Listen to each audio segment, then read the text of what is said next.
Hi, Glenn. And in light of that shooting that took place on Monday, the Kizzy family now has a dream team of lawyers. More on them in a moment. But first of all, let's set the scene. We're right in front of the Hall of Justice on Spring Street. Sheriff's deputies have shut this street down right now for the weekly Black Lives Matter protest, which is scheduled to start right around 3 o'clock. They're just beginning even as we speak. This protest is expected to grow in numbers throughout the evening until 7 p.m. this evening, when it's expected to be over. This has been a weekly occurrence, but this week, this sort of Black Lives Matter movement and protest has an even greater significance in the wake of the shooting death of Dijon Kizzee, which took place on Monday afternoon. Now, we have some surveillance video that's been obtained by KTLA News that we will show you. It is of a Ring camera from a neighbor who witnessed the shooting take place Monday afternoon around 3:30. This is right off of 109th Street in South Los Angeles. According to investigators, deputies saw Dijon Kizzee, who is 29 years of age, from Lancaster, but frequented that South Los Angeles neighborhood quite often because his family lived there. They say that he was doing some sort of vehicle violation. He was on a bicycle at the time. A short pursuit ensued.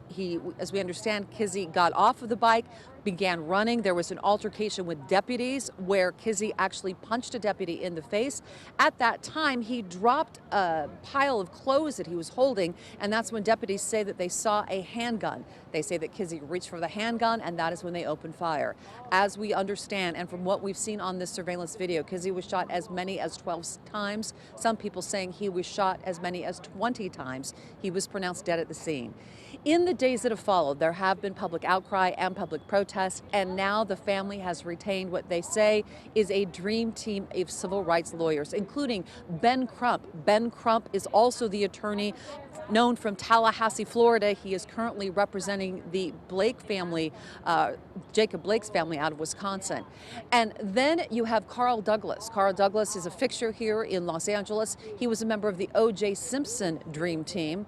And also you have Dale Gallipo. Dale Gallipo is a civil rights activist and attorney out of Woodland Hills. These three together said that they will vigorously defend the family of Dijon all the way through in both criminal and civil cases. Dijon Kizzee did not deserve to be executed like this in cold blood. It calls out for there being sweeping reforms in the county of Los Angeles. Based on the video alone, the shooting is obviously excessive. Remember, there's two parts to being excessive. Whether they should have shot at all, and I would say under these circumstances, they should not have shot at all. But the second part is how many shots. They're responsible for every shot.